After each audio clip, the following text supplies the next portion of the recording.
Halo, Assalamualaikum warahmatullahi wabarakatuh. Apa kabar teman-teman semua? Pada video kali ini kita akan bahas soal pretest PPG tahun ini berdasarkan FR tahun lalu, di mana soal-soalnya kebanyakan studi kasus ya, pemahaman kita penerapan pedagogi ya. Lebih khususnya penerapan dalam proses pembelajaran. Baik teman-teman, sebelum kita lanjut, saya mohon bantuan teman-teman untuk klik subscribe, like, dan bantu share-nya, serta share ke sosial media teman-teman sebanyak-banyaknya. Nah, pada kesempatan kali ini, kita akan bahas lagi beberapa soal, khususnya pedagogi ya, untuk pretest 2023. Saya harap dengan adanya video ini, bisa membantu teman-teman nanti lulus dalam pretest PPG. Hari ini saya lihat sudah banyak yang sudah selesai urusan berkasnya dan banyak yang bikin status saatnya belajar. Nah, sebaiknya belajar memang dari sekarang, jauh-jauh hari sebelumnya. Permantap, gaskan ya. Pokoknya gaskan. Mudah-mudahan lulus tahun ini dan menikmati TPG. Amin ya rabbal alamin. Baik, kita langsung lihat soalnya ya teman-teman. Oke, ini dia soalnya. Pembelajaran remedial dimulai dari identifikasi kebutuhan peserta didik. Kebutuhan peserta didik dapat diketahui dari analisis kesulitan belajar peserta didik dalam memahami konsep-konsep tertentu. Berdasarkan analisis kesulitan belajar itu, baru kemudian guru memberikan pembelajaran remedial ya. Peserta didik yang sedang mengalami kesulitan belajar berikut ini yang bukan instrumen untuk mengatasi kesulitan belajar peserta didik adalah: A. Tugas portofolio, B. Wawancara, C. Tes kepribadian, D. Kunjungan ke rumah, E. Observasi. Nah, kira-kira yang mana jawaban yang tepat di sini teman-teman? Jadi teman-teman bisa jawab dulu sendiri seperti video-video sebelumnya. Dan kemudian setelah itu, kalau videonya terlalu cepat menurut teman-teman, teman-teman bisa pause dulu ya. Bisa pause dulu, kemudian berpikir sejenak, kemudian jawab, dan baru lanjut lagi videonya setelah teman-teman kunci jawabannya. Baik, kita lihat jawabannya. Jadi jawabannya adalah option A ya. Ya. Ini dia berikut yang bukan ya. Jadi ada kata bukan berarti dia sama dengan kata kecuali. Jadi hati-hati ya teman-teman. Yang bukan instrumen untuk mengatasi kesulitan belajar peserta didik. Jadi ini ya. Ini yang bukan ya. Kalau ini ya, dia termasuk tes kepribadian juga. Kunjungan ke rumah ya, ini seperti masalah yang kemarin yang video sebelumnya, bahwa ada apa sebenarnya, apakah masalah sosial ekonominya yang bermasalah ya, atau dalam lingkungan keluarganya yang bermasalah. Baik, kita lanjut ke pembahasannya.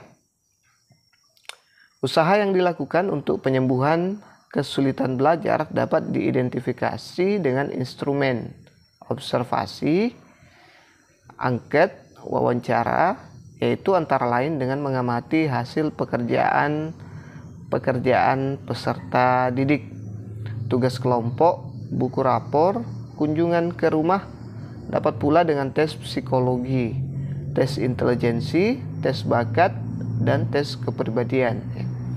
Tugas portofolio tidak bisa digunakan sebagai instrumen untuk mengatasi kesulitan belajar peserta didik. Nah, itu ya teman-teman, jadi jelas ya. Saya harap jawaban teman-teman benar ya. Yang benar semua, atau berapa yang benar berapa yang salah, tulis di komentar ya teman-teman, biar enak ya, biar seru ya, biar rame. Oke, kita lanjut ke soal berikutnya. Jangan lupa subscribe, like, dan bantu share ke sosial media teman-teman sebanyak-banyaknya. Baik, setelah melakukan penilaian harian mata pelajaran matematika materi operasi bilangan bulat, Diketahui dari 30 anak terdapat 25 anak yang mendapat nilai di atas kriteria ketuntasan minimal. Program pengayaan yang tepat untuk 25 peserta didik tersebut adalah A. Diberikan soal operasi bilangan bulat dan tingkat kesulitan yang lebih tinggi. B. Diberikan tugas untuk membuat soal operasi bilangan bulat beserta jawabannya. C. Diberikan tugas untuk mengerjakan lagi soal ulangan harian, khususnya jawaban yang salah. D. Diberikan tugas untuk membuat rangkuman operasi bilangan bulat. E. Diberikan tambahan materi operasi bilangan bulat di luar jam pelajaran. Nah, kira-kira yang mana jawabannya teman-teman? Apakah A, B, C, atau D malah E ya? Karena di sini ada kasus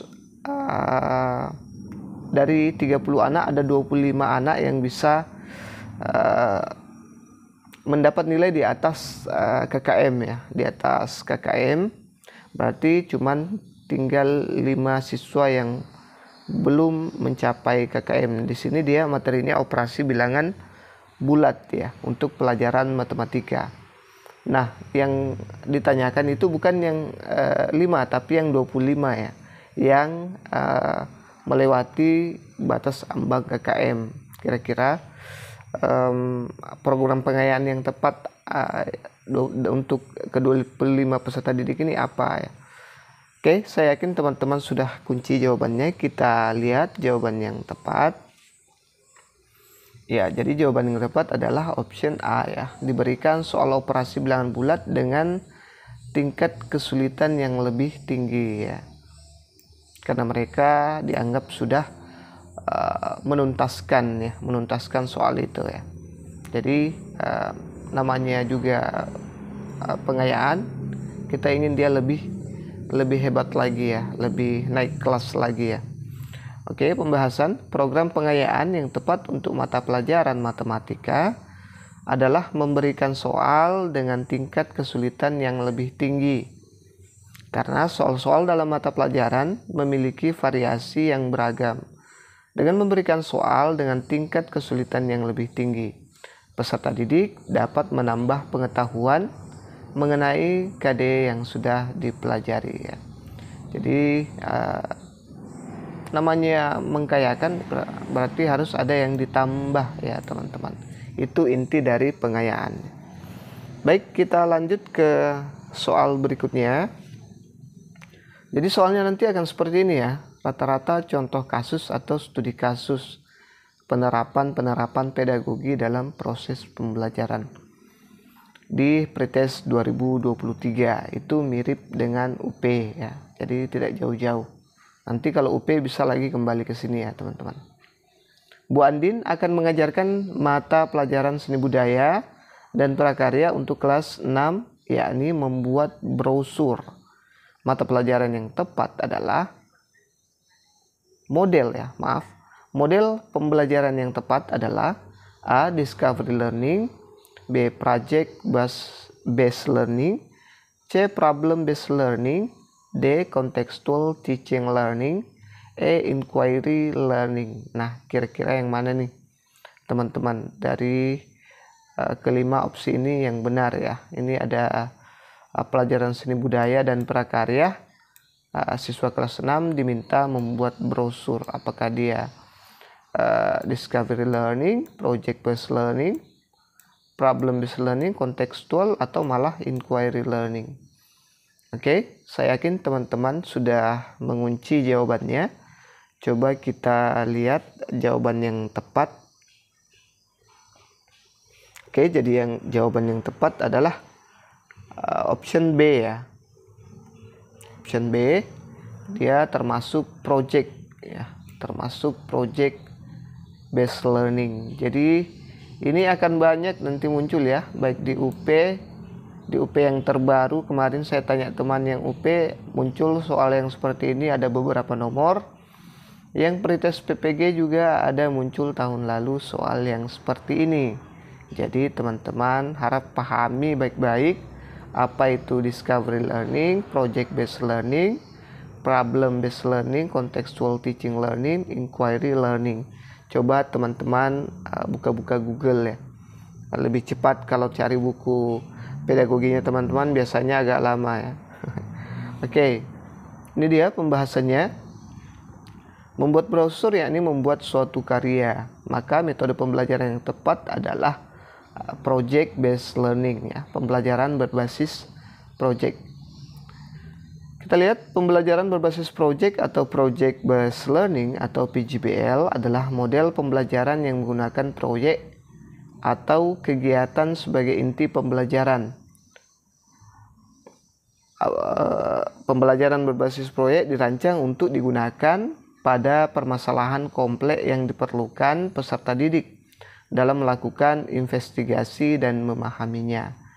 Melalui PJBL, proses inquiry dimulai dengan memunculkan pertanyaan penuntun, a guiding question ya. Ya, ini pertanyaan penuntun, dan membimbing peserta didik dalam sebuah proses kolaboratif yang mengintegrasikan berbagai subjek atau materi dalam kurikulum.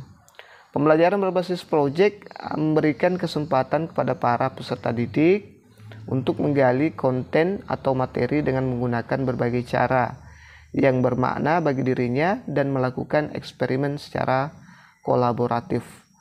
Jadi untuk teori-teori belajar ini itu tidak berpengaruh sama sekali dengan kurikulum kita ya. Pokoknya mau kurikulumnya apa, ini tetap harus kita kuasai ya, teori-teori belajar ini. Oke, jangan lupa subscribe, like, dan bantu share ke sosial media teman-teman. Baik, kita lihat soal selanjutnya. Dalam melaksanakan kegiatan pembelajaran, guru melakukan apersepsi. Berikut ini muatan dalam apersepsi yang benar adalah: A. Menyiapkan peserta didik secara psikis dan fisik untuk mengikuti proses pembelajaran. B. Memberi motivasi belajar secara siswa secara kontekstual sesuai manfaat dan aplikasi materi ajar dalam kehidupan sehari-hari. C. Mengajukan pertanyaan-pertanyaan yang mengaitkan pengetahuan sebelumnya dengan materi yang akan dipelajari. Ya, ada istilahnya itu skemata ya, skemata menjembatani dari pengetahuan awal ke pengetahuan baru. D. Menjelaskan tujuan pembelajaran atau kompetensi dasar yang akan dicapai. E. Menyampaikan cakupan materi dan penjelasan uraian kegiatan sesuai silabus.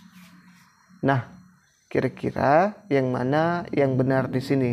Kalau kita lihat secara sepintas semuanya benar ya teman-teman. Silakan teman-teman jawab kunci jawabannya. Dan ini soal seperti ini agak hot ya. Jadi soal-soal saya ini agak hot dan insyaallah update sangat terbaru ya. Oke, kita lihat jawabannya. Jadi jawabannya adalah option B ya. Memberikan motivasi belajar siswa secara kontekstual sesuai manfaat dan aplikasi materi ajar dalam kehidupan sehari-hari. Itu jawaban yang tepat ya. Kita lihat pembahasannya. Pelaksanaan pembelajaran merupakan implementasi dari RPP atau biasa disebut sekarang modul ajar ya. Meliputi kegiatan pendahuluan, inti, dan penutup. Kegiatan pendahuluan ini, dalam kegiatan pendahuluan guru A. Menyiapkan peserta didik secara psikis dan fisik untuk mengikuti proses pembelajaran. B. Memberi motivasi belajar secara kontekstual sesuai manfaat dan aplikasi materi ajar dalam kehidupan sehari-hari dengan memberikan contoh dan perbandingan lokal, nasional, internasional atau apersepsi. Ya, ini yang dikatakan apersepsi ya teman-teman. Jadi semua yang tadi itu masuk dalam lingkaran pendahuluan ya. Mengajukan pertanyaan-pertanyaan mengaitkan pengetahuan sebelumnya dengan materi yang akan dipelajari. Selanjutnya, menjelaskan tujuan pembelajaran atau kompetensi dasar yang akan dicapai. Dan yang E, menyampaikan cakupan materi dan penjelasan uraian kegiatan sesuai silabus ya. Jadi yang kelima tadi itu, yang di opsi itu sebenarnya dia termasuk semua berada dalam kegiatan pendahuluan. Cuman ada satu yang persepsi. Jadi jangan bingung ya teman-teman. Kalau bingung, coba dikembalikan sedikit biar teman-teman tidak bingung. Yang kedua, kegiatan inti. Ini ya, sekaligus kita bahas. Dalam modul pun ada seperti ini ya, pendahuluan, kegiatan inti, penutup. Cuma namanya aja yang beda antara RPP dengan modul ajar. Kegiatan inti memuat tentang model pembelajaran, metode pembelajaran, media pembelajaran, dan sumber belajar yang disesuaikan dengan karakteristik peserta didik dan mata pelajaran. Pemilihan pendekatan tematik dan atau tematik terpadu dan atau scientific dan atau inquiry dan penyingkapan. Discovery ya, atau penyingkapan ya, atau discovery, dan atau pembelajaran yang menghasilkan karya berbasis pemecahan masalah atau problem based learning ya, bukan project ya, harusnya problem based learning ya. Ini keliru ya teman-teman. Kalau berbasis masalah dia problem based learning, bukan project ya. Kalau project dia project based learning. Kalau menghasilkan karya ya. Oh ya, ternyata ada ya, pembelajaran yang menghasilkan karya berbasis pemecahan masalah. Oh cocok ya, benar ya, maaf. Disesuaikan dengan karakteristik kompetensi dan jenjang pendidikan. Oke, sekarang yang ketiga itu ada kegiatan penutup. Ini yang perlu diperhatikan pada saat peer teaching nanti ya, atau micro teaching dalam PPG teman-teman. Kalau teman-teman nanti lulus, amin amin ya rabbal alamin, mudah-mudahan lulus ya. Ini saat pembelajaran berlangsung ya, harus diperhatikan, nanti kita ditegur. Bahkan ini sampai di luar sekolah. Saya yakin teman-teman yang pernah didatangi pengawas pasti paham ini, pasti makan mentah sudah ini yang senior-senior ya. Dalam kegiatan penutup, guru bersama siswa baik secara individual maupun kelompok melakukan refleksi untuk mengevaluasi seluruh rangkaian aktivitas pembelajaran dan hasil-hasil yang diperoleh untuk selanjutnya secara bersama menemukan manfaat langsung maupun tidak langsung dari hasil pembelajaran yang telah berlangsung. B. Memberikan umpan balik terhadap proses dan hasil pembelajaran. C. Melakukan kegiatan tindak lanjut dalam bentuk pemberian tugas, baik tugas individual maupun kelompok. Dan menginformasikan, D ya, menginformasikan rencana kegiatan pembelajaran untuk pertemuan berikutnya. Seperti itu teman-teman. Oke, itu saja dulu yang sempat saya share pada kesempatan kali ini. Mudah-mudahan bermanfaat ya. Lebih dan kurangnya mohon dimaafkan. Insyaallah kita akan lanjut lagi nanti beberapa soal, atau mungkin kita akan beralih lagi ke sosial kepribadian, ke profesional ya nanti ya. Bagi teman-teman yang jawab benar semua, alhamdulillah, insyaallah kalian lulus.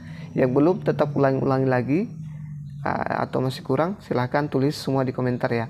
Mau benar 0, mau benar 1, mau benar semua, silahkan tulis di komentar biar rame, biar saya makin semangat mengupload video-video pembelajaran pretest PPG tahun 2023 nanti.